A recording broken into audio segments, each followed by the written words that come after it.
Alright, so we're going to start in section 1.3 doing some practice problems together. So number 3 is x plus 8 equals 11. Okay, so how do we isolate this x? Well, it's having an 8 being added to it, so to nullify that 8 and get x by itself so that we can say x is by itself and on the other side of the equal sign is what it's equal to. We're going to subtract 8 from both sides. X equals 11 minus 8 is 3. Then let's go for number 18. Just going to jump right over there. Number 18, 3 plus 8/7 d is equal to -1. Alright, so I'd suggest that you got all those numbers that don't have anything to do with the variable over with the variable, so let's cancel those out. Cancel it out by subtracting a 3. And now what's left is 8/7 d equals -4. Okay, now how do we cancel out this 8/7 d? Okay, I don't know what I'm going to do. I'm going to pause this problem, and I'm going to move over to a problem that's a little bit simpler than that. Let's go over to number 11. Number 11, 6m minus 3 equals 21. So, I want to solve for m. I want to figure out what m is, get it by itself. And to start doing that, I'm going to add 3 to both sides. 6m is equal to 24. Okay, so we talked about this in the previous video. I've got 6 of these m's over here, and 6 of those is equal to 24. The number 24 units. So I don't want to know about 6 of them, though. I want to know about 1 of them. I want to know about 1/6 of what I actually know about. Right? I want to divide this amount by 6. That's what I want to find out about. So I'm going to divide this amount by 6. I should divide this amount by 6. M equals 4. Right? And that is what M is. So let's come back over here. We can unpause this thing. And now we're in a similar situation. I know that 8/7 of these d's is equal to -4 units. So what is 1 d worth? Well, essentially, when we start to get into somewhat more complicated problems like this one, what we're trying to do is to get 1m, to let the coefficient out here in front of m be 1. So how can I cancel out this 8/7? Can I subtract 8/7? Well, that's not going to do much if I subtract 8/7 from 8/7 d, right? It's not how we separate these two things. These two guys are being multiplied. So carrying directly from this problem, I would say, following that example, I would divide by 8/7 on both sides. But dividing by a fraction is very, it can be confusing. So the exact same thing as dividing by a fraction that I'm going to do right now. Okay, if I divide by a fraction, that means multiply by the reciprocal. So I multiply both sides by 7/8. Okay, and that does the job over here, canceling this out, and all I'm left with is d. Okay, now it just remains to do this multiplication. Well, this 4 is going to cancel with this 8. It's going to become a 2. So we've got a -1 here. We got a 7/2. So -1 times 7/2 is going to be -7/2. So d is -7/2. Okay. So let's move on to one with a little more of a challenge, building up our skills here. 21. 5w plus 2 equals 2w plus 5. Okay, now remember we want to know how many 1w is worth. So we need to get the w's all together. So from both sides we're going to subtract 2w, right? Because this is a positive 2w. If I subtract 2w, they cancel each other out. And now I can combine that with this 5w. And 5w minus 2w is 3w. So let's rewrite it. And I want to still isolate w. We have now a problem that we should be very familiar with. Subtract 2 from both sides. Subtract 2 from here, this cancels it out, it goes to 0. Subtract 2 from 5, you get 3. And 3w equals 3, divide by 3 on both sides. W is 1. Okay, let's jump over to 31. 17 minus 6r equals 25 minus 3r. Okay, these numbers are just a little bit bigger. Maybe we'll wind up with a fraction or something, but it's not that much big of a, not a very big deal. What I like to do, and people like to do different things, but I can go through two things in my mind here. I could add 3r to both sides, or I could add 6r to both sides. One way I'll wind up with some r's over here, and another way I'll wind up with some r's over here. The thing that I kind of like to do is to just have r be positive, right? So if I added 3 to both sides, I would still have a negative. I would be at negative 3 here. But if I add 6r to both sides, that adding 6r, that 6r is bigger than this negative 3r, so it'll make it positive. So that's just something that I like to do. So we're going to have 17 equals 25 plus 3r. Right? 6r minus 3r is 3r. So now we're trying to isolate r. So I'm going to subtract 25 from both sides. And we'll get a negative 8 is equal to 3r. And now we need to isolate r by itself. One single r, that would be divide by 3. So negative 8/3 equals r. Okay?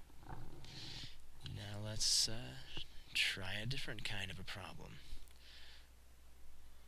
Number 35.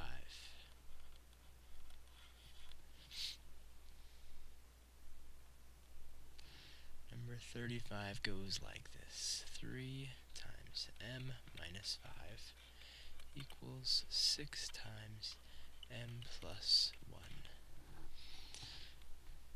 Alright, so there's several things we could do here first.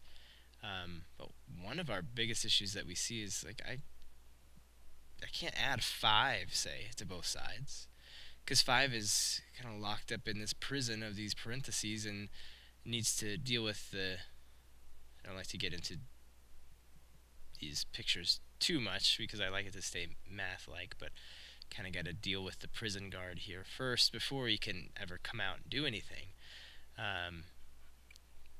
His 3 has to be distributed among these guys first before they actually come out and can be manipulated, right? So we've got to use a distributive property on this. 3m minus 15 equals, same thing over here, 6 times m is 6m plus 6 times 1 is 6. Now, just like before, I like to, we've got m's on both sides. We're going to have to combine them somehow. I like to combine them so that if I wind up with the m's over here, they're positive, or if they're over here, I want them to, whichever side they wind up on, I like them to be positive. So you can see that only if I subtract 3m from both sides is it going to be positive. If I were to subtract 6m from both sides, I wind up with a negative. So negative 15 is left on this side, and then 6m minus 3m is 3m plus 6. Subtract 6 from both sides, negative 21 equals 3m. Divide by 3 on both sides, that leaves m. And over here is negative 7. M equals negative 7. Okay, so very similar to the problems that we did before, only we need to distribute before we can start combining like terms together. Let's look at a problem with some fractions. 45 2/3 m minus 3/5 m equals 4. Okay, now all the m's are on one side, the numbers are on another side, and we're in pretty good shape. Only now we need to combine these m's and we have fractions, but we just refreshed our fraction abilities, so we know that we need to find a common denominator. That denominator is going to have to be the smallest number that 5 goes into and that 3 goes into. Turns out that's just going to be 15. You just wind up multiplying these two together. There's no smaller number that 3 and 5 both go into. Okay, so we're going to multiply this by 5 over 5, this by 3 over 3. Sorry for the mess. So that's 10 over 15m minus 9 over 15m equals 4. So 10 fifteenths minus 9 fifteenths is 1/15 m equals 4. Multiply by 15 over here is going to cancel out 15 and leave a 1 here, so that's a good move to make. And m equals 60. Okay. Now let's look at a problem that's the same as all these, but presented in a little bit of a different way. And that would be, let's go with number 51. Right, they give us this shape. I'm not even going to tell you what this shape is called until a moment from now, because you can't really participate, but this figure looks like this. This side measures x plus 2 units. It doesn't say inches or anything like that. Okay. And the only other thing they tell us is that the perimeter, I'm going to use P, perimeter, is 46 units. Okay. And they say solve for x.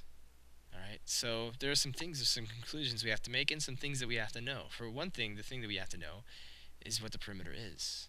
Okay. Perimeter. If you look up the word perimeter, it'll tell you something like the outside of something. It has to do with the outer edge of a building or a shape or what have you. And in math, a perimeter is the measure of all the sides of a figure added up. Okay, so let's start to look at these sides. If I add up this side, this side, this side, and this side, all 4 sides, that's the perimeter, right? So if I add x plus 2 plus this other side, 2x plus 3, right, here's a side, here's another side. Then I got to add this side on and this side on. Well, how do I do that? Because what does this side equal? But remember from your geometry, this side is equal to this side. So if this side is x plus 2, that's what these little marks mean, they're equal, then this must be x plus 2. And same thing here, these two little hash marks mean that these sides are equal. So this is 2x plus 3.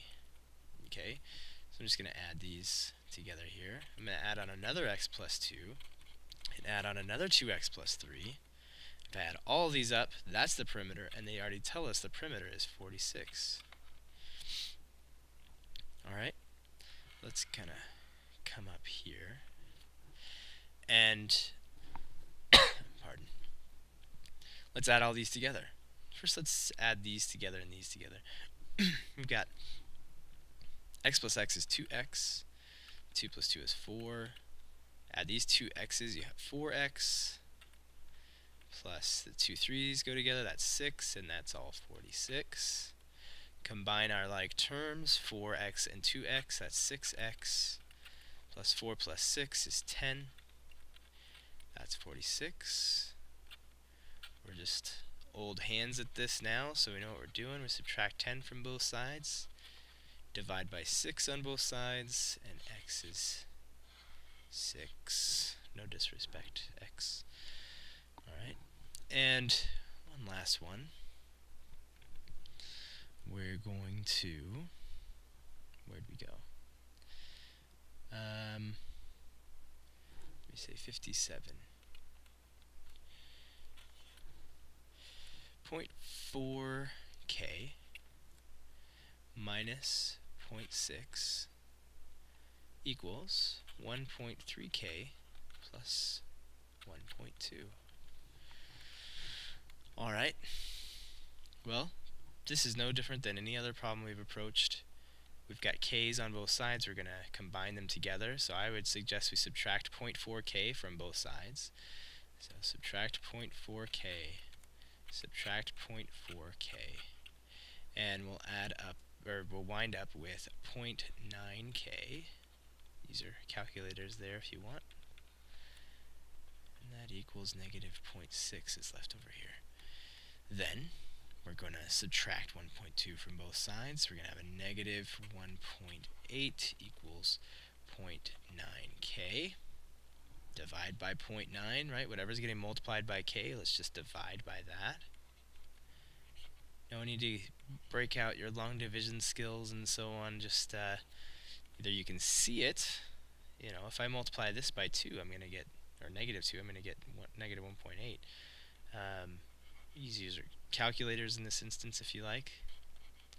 But in any case, divide negative 1.8 by 0.9 and you get negative 2. So k is negative 2. Okay? Hope that was helpful. Let me know if you need any help.